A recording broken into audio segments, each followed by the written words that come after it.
카네기라고 하는 사람이 있습니다. 앤드루 카네기인데요. 영국에서 미국으로 이민을 왔던 사람인데 강철 회사를 만들었고 록펠러에 버금가는 부자가 되었습니다. 그리고 그 사람이 참 기부 문화를 많이 만들었던 사람인데 부자로 살면서 기부하지 않으면 그게 죄다라고 그런 얘기를 했던 분입니다. 근데 그분의 그 얘기 가운데 그런 얘기가 있습니다. 가난하고 어려운 시절을 살아갈 때 그 세일즈맨을 했습니다. 여러 집들을 다니면서 물건 파는 그런 일을 했는데 사실은 그 세일즈 하는 게 쉬운 일은 아니잖아요. 근데 어느 집에를 들어갔는데 그 할아버지 혼자 살고 있는 집이었어요. 그 벽에가 그 그림이 하나 이렇게 붙어 있었는데 그 그림을 보면서 그 엄청난 감동을 받게 되었습니다. 그 그림은 그 유명한 어떤 작가의 그림도 아니고 그 평범한 한 그림이었는데 그 화면에 나오는 저 그림입니다. 그 바닷가에 썰물이 되어서 물이 다 빠졌고 그리고 나룻배가 하나 아주 애롭게 버려지는 듯이 있습니다. 돛도 그렇고 그림의 배경이 좀 색이 어둡게 되어 있는 그런 그림인데 저 그림을 보면 좀 쓸쓸하다라고 하는 그런 느낌을 받는 그림인데 카네기가 이 그림을 보고 크게 감동을 받은 것은 지금 자신의 삶이 이렇게 어둡게 느껴지고 쓸쓸하게 느껴지지만 저 그림 밑에가 저 글이 나와 있습니다. 반드시 민물 때가 온다라고 하는 그런 말이에요. 이 그림을 보면서 막 전율을 느끼듯이 감동이 되었습니다. 반드시 민물 때가 온다. 그리고 그 집에서 나왔다가 나중에 카네기가 그 집을 다시 찾아갑니다. 찾아가서 할아버지, 제가 저 그림을 보고 많은 감동을 받았는데요. 저 그림을 할아버지 돌아가실 때 저에게 주면 안 될까요? 그랬더니 할아버지가 그 그림을 주겠다고. 그래서 이 카네기는 그 그림을 가져다가 자신의 사무실 벽에다가 평생을 걸어놓고 보았다는 것입니다. 그러면서 힘들고 어려울 때 그 썰물처럼 다 빠져나가 버리는 그런 어려운 그 순간들, 절망의 그 순간들이 늘 찾아오지만 그는 희망을 기다렸다는 것입니다. 반드시 민물의 때가 온다. 다시 물이 들어올 것이다. 그때는 나는 다시 저 배를 끌고 바다로 나갈 것이다. 그런 마음으로 평생을 살았는데 그래서 그가 철강회사를 만들었고 그게 부한자가 되는, 그래서 또 선한 일을 많이 행하는 앤드루 카네기라고 하는 그 사람 얘기입니다. 그렇습니다. 우리 인생은 어느 순간 지금 내가 썰물처럼 느껴지는 어떤 쓸쓸함이 있고 애로움이 있고 많은 아픔이 있고 힘든 일이 있다고 해도 반드시 민물의 때가 찾아온다는 것입니다. 해가 뜨는 날이 다시 있다는 것입니다. 항상 어둠만 있는 것이 아니에요. 항상 내 인생에 겨울만 있는 것이 아니고 봄이 찾아온다는 것입니다. 오늘 이 기다림 속에, 기다림은 곧 희망입니다. 기다림은 곧 내일을 향하여서 우리 희망차게 달려나가는 것입니다. 여러분 누군가를 기다려 본 적이 있습니까? 그리고 어떤 일이 이루어지기를 기다리는 그런 기다림이 있습니다. 아브라함에게 하나님은 자녀를 약속하셨지만 아브라함은 25년이라고 하는 긴 세월 동안 기다림 속에 이삭을 하나님이 허락하셨습니다. 모세는 하나님께서 그를 이스라엘 백성을 애굽의 노예 생활 가운데 구원하려고 그 모세를 사용하시려고 하는데, 미디안 광야로 그 모세가 훈련받게 하시고, 그 모세가 40년 동안을 그 미디안 광야에서 그 광야 훈련을 통해서 어떻게 광야를 그 많은 백성들을 이끌고 견딜 것인가, 그를 이끌고 나아갈 것인가, 바로 그 훈련하는 그 기간이 모세의 그 40년 미디안 광야의 기간이었던 것입니다. 여러분, 그 기다림 속에 하나님은 반드시 그 기다림을 응하게 하십니다. 하박국 2장 3절 말씀을 보면 이런 말씀이 나옵니다. 화면에 나와 있으니까 우리 한번 같이 읽겠습니다. 이 묵시는 정한 때가 있나니 그 종말이 속히 이르겠고 결코 거짓되지 아니하리라. 비록 더딜지라도 기다리라. 지체되지 않고 반드시 응하리라. 아멘. 이 묵시는, 하나님의 말씀은 정한 때, 때가 되어지면 그 종말이 속히 이르겠고, 그리고 결코 거짓되지 아니하리라. 비록 더딜지라도 더디게 느껴지는 경우가 있습니다. 그러나 기다리라. 기다리라. 지체되지 않고 반드시 응하리라 라고 했습니다. 할렐루야.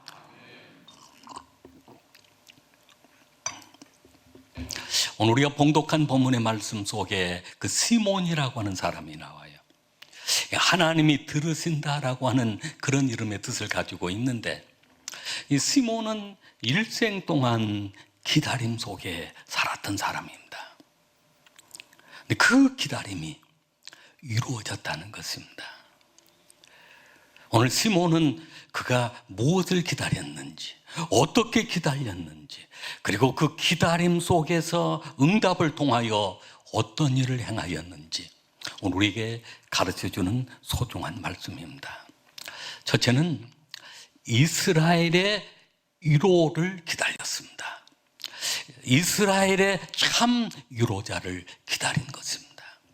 우리가 봉독한 말씀 25절 말씀을 우리 한번 같이 읽겠습니다.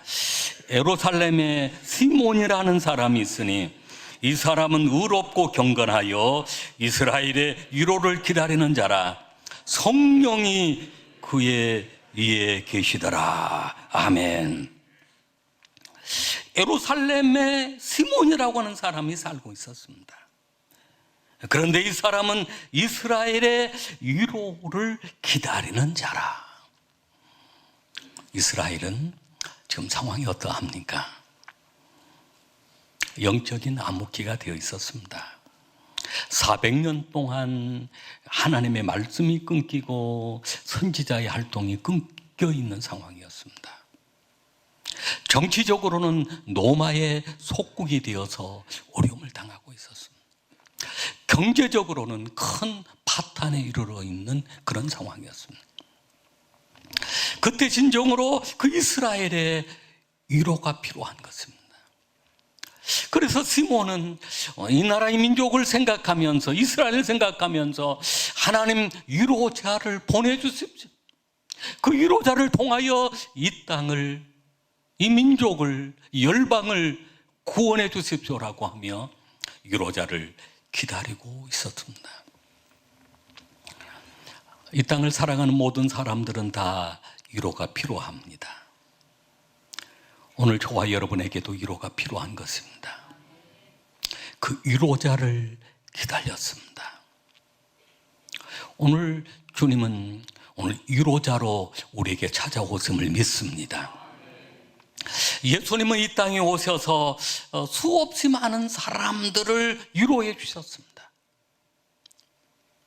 삭개오라고 하는 그 사람, 세리장으로 성공을 했지만 많은 사람들에게 손가락질을 당하고 무시를 당하고 예면을 당하는 사람이었습니다. 그런 삭개오를 주님이 만나 주시는데 삭개오가 감람나무 위로 올라갔습니다.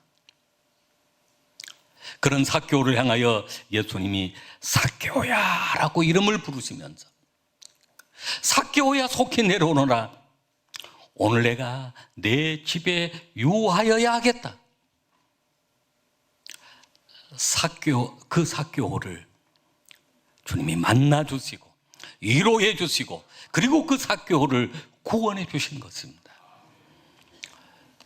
세상에서 성공한 사람처럼 보였지만 진정으로의 삭개오는 애로웠습니다. 힘들었습니다.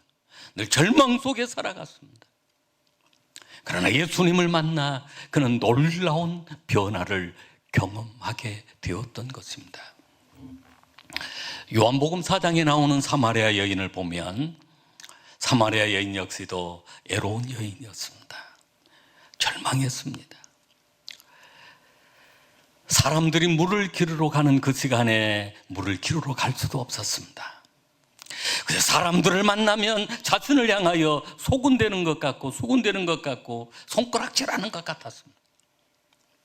어떻게 생각하면 공황장애를 느낄 정도로 사람들을 기피했습니다. 아무도 물을 기르러 오지 않는 그 시간 혼자 물을 기르러 갔습니다. 그곳에 그 사마리아 그곳에 그 우물가로 예수님이 찾아오셨습니다. 그리고 그 사마리아 여인을 향하여서 문을 달라라고 하면서 내가 줄 영원한 샘물이 있다, 생수가 있다라고 말씀하시면서 그 여인의 모든 형편을 아시고 주님이 위로해 주셨습니다. 사마리아 여인은 예수님을 만나는 그 순간 그 만남이 바로 위로였고 그 만남이 바로 그에게는 희망이었던 것입니다. 그래 물동이 버려두고 마을로 돌아가서 내가 그리스도를 만났다, 예수를 만났다, 메시아를 만났다라고 하면서 담대하게 예수님을 전하면서 그 삶이 변화가 되었던 것입니다. 엘리야는 바알 선지자, 아세라 선지자와 싸워서 대승을 거두었습니다. 그게 열왕기상 18장 말씀인데 19장에 보면 그 이세벨이 엘리야를 죽이려고 하니까 도망을 칩니다. 광야로 도망을 칩니다. 도망을 쳐서 노뎀나무 아래 숨어서 잠이 들었습니다. 지치고 마음도 상하고 지쳐 있었습니다. 그런 엘리야를 하나님은 천사를 보내서 어루만지면서 위로함, 그리고 떡과 물을 통해 먹여줬습니다.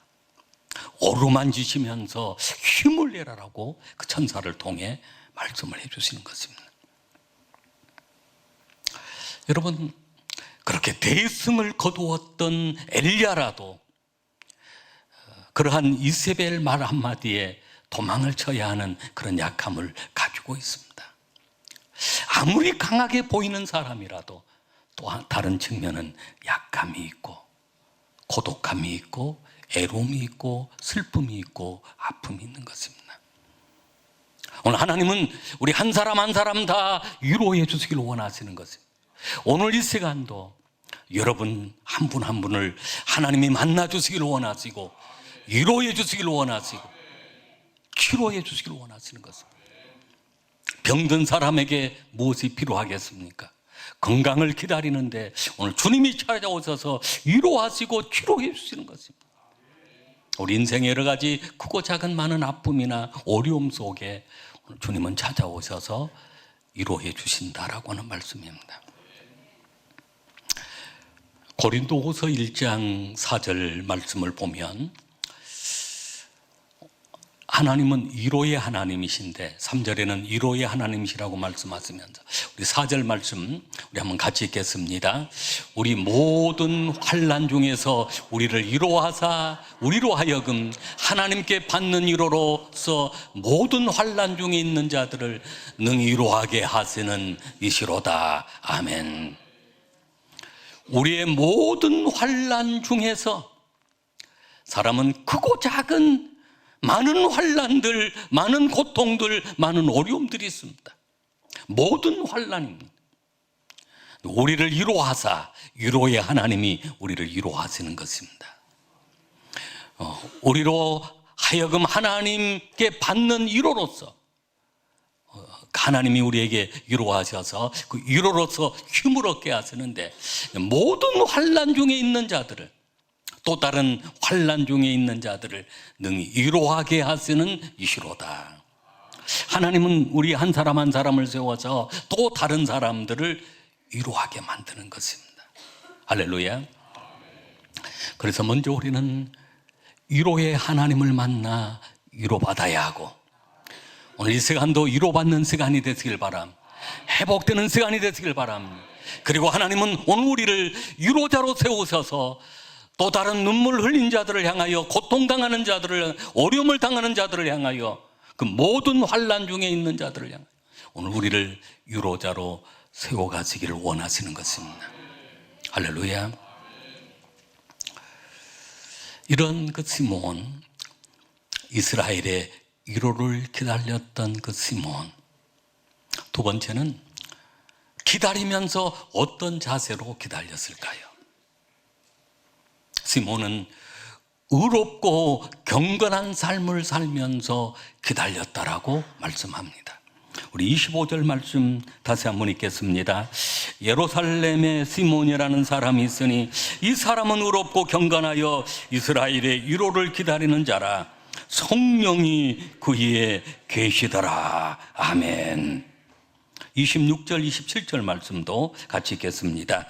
그가 주의 그리스도를 보기 전에는 죽지 아니하리라 하는 성령의 지시를 받았더니 성령의 감동으로 성전에 들어가매 마침 부모가 율법의 갈례대로 행하고자 하여 그 아기 예수를 데리고 오는지라. 아멘. 그렇습니다. 시몬은 의롭고 경건한 삶을 살아가면서 이 땅에 오실 그 위로자를 기다렸던 것입니다. 성령이 그의 위에 계셨고, 성령이 지시하셨고, 성령이 감동하여 성전에 들어가게 하셨던 것입니다. 그렇습니다. 오늘 우리는 이 땅에 다시 오실 예수님을 기다리는 사람들입니다. 할렐루야. 이 땅에 오신 예수 그리스도를 경배하고, 성전에 들어가 경배하고, 그리고 다시 오실 그 예수님을 기다리는 삶이 바로 의롭고 경건한 자의 삶을 살아야 됩니다. 여기 의롭다는 것은 무엇입니까? 바르게 산다는 것이고, 여기 의롭다는 것은 구별된 삶이었습니다. 세상에 그렇게 온통 어둠이 가득 차 있었지만 오늘 의롭다함을 받은 하나님의 백성들, 오늘 우리의 의로움은 칭의, 하나님이 의롭게 해주십니다. 예수 그리스도의 십자가를 통하여, 그 피를 통하여, 씻음과 중생을 통하여 거듭나게 하시고 의롭다함을 받게 해주신 것입니다. 우리가 다른 방법으로 의로워질 수 있는 길은 없습니다. 오직 한 길, 예수님의 피를 믿을 때 그 피를 통하여 우리가 씻음을 받고 거듭나 의롭게 된 하나님의 자녀가 된 것입니다. 경건함도 마찬가지입니다. 성령이 우리와 함께 하시니 우리의 삶이, 경건한 자는 하나님을 두려워합니다. 그 두려움은 하나님을 향한 경외심입니다. 그리고 온 마음을 다해 하나님께 예배하고 오늘 우리의 삶을 구별되게 살아가는 것입니다. 세상과 짝하여 어떤 세상의 어떤 그 향락을 즐거워하는 것이 아니라 그러한 것들을 끊어버리고 경건하게 살아가는 것은 늘 하나님 앞에 예배하는 삶이요, 성령의 인도함 속 성령이 우리와 함께 하시고, 성령이 지시하시고, 성령이 감동하셔서 늘 하나님의 전에 나아가게 하시고, 예배하게 하시고, 하나님을 경배하는, 찬송하는 그 삶으로 오늘 우리를 구별해 주신 것입니다. 우리가 한 주간도 세상에 분주하게 살다가 오늘 주님 오심을 기다리는 우리 성도의 삶은 오늘 성령이 감동하셔서 여러분이 오늘 구별되게 하나님 전에 나와 오늘 예배 자리에 와 계시는 것은 여러분이 바로 구별되어 있다는 것이고 경건한 삶을 살아가고 계신다는 것입니다. 다시 오실 주님을 기다리는 성도의 삶이, 주님 오시는 그날까지 오늘 이 경건한 삶으로, 하나님을 경외하는 삶으로 살아가야 될 줄로 믿습니다. 마지막 세 번째, 시몬은 그렇게 예수님을 기다리다가 성전에 들어가 예수님을 만납니다. 그리고 그 예수님을 안습니다. 그리고 하나님께 찬양을 올려드리고 그 예수님을 증거합니다. 28절 말씀부터 32절 말씀까지 같이 읽겠습니다. 시몬이 아기를 안고 하나님을 찬송하여 이르되, 주제여 이제는 말씀하신 대로 종을 평안히 놓아주시는도다. 내 눈이 주의 구원을 보았사오니 이는 만민 앞에 예비하신 것이요 이방을 비추는 빛이요 주의 백성 이스라엘의 영광이니이다 하니. 아멘. 예수님을 만나는 장소가 바로 성전이었습니다. 여러분, 교회에 나와 예배드리다가 예수님을 만나시길 바랍니다. 그리고 이 자리에 나오게 되는 것도 성령님이 여러분과 함께 계시고 성령님이 지시하시고 성령님이 감동하셨기 때문에 오늘 이 자리에 나오시게 된 것입니다. 그렇게 기다렸던 그 예수님, 이스라엘의 위로자이신 그 예수님, 구원자이신 그 예수님을 시몬은 그의 눈이 열렸습니다. 내 눈이 주의 구원을 보았사오니. 여러분의 눈이 열려 주의 영광을 볼 수 있기를 바랍니다. 시몬은 내 눈이 주의 구원을 보았사오니. 시몬은 그 아기를 안고라고 했습니다. 여러분, 우리가 이 땅을 살아가면서 안고 싶은 게 많아요. 어떨 때는 꽃다발도 안아보면 행복하죠. 큰 상을 받아서 트로피를 안아보는 것도 행복하죠. 어떤 분들은 평생 로또 복권 당첨돼서 한번 알아봤으면 좋겠다, 그런 분도 있을 거예요. 그러나 오늘 우리는 진정으로 우리 가슴에 안아야 될 것, 우리 가슴에 품어야 될 것은 무엇입니까?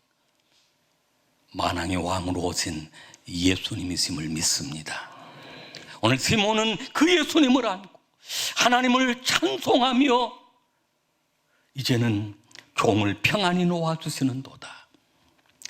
예수님을 안는 그 순간 참된 평안을 누리게 되었습니다. 그렇습니다. 세상 것 안았다가는 그게 평안이 아니라 오히려 고통이 되는 경우들이 많습니다. 그러나 예수님을 안는 그 순간, 예수님을 모시는 그 순간, 예수님을 나의 주, 나의 하나님으로 모시는 그 순간, 우리 하나님은 우리를 평안히 놓아줬습니다. 참 평안을 주십니다. 그리고 이 시몬은 담대하게 예수님을 선포합니다. 예수님은 이방에 비추는 빛이시오 주의 백성 이스라엘의 영광입니다 라고 증거한 것입니다. 그렇습니다. 오늘 그 기다림 속에, 오늘 이스라엘의 위로를 기다렸는데 이 땅에 주님이 오신 것입니다. 우리는 다시 오실 주님을 경건한 모습으로 늘 기다려야 될 줄로 믿습니다. 그리고 그 예수님을 안고 만방에 예수 그리스도를 선포하는 하나님의 거룩한 백성들이 되시기를 주 이름으로 축복합니다.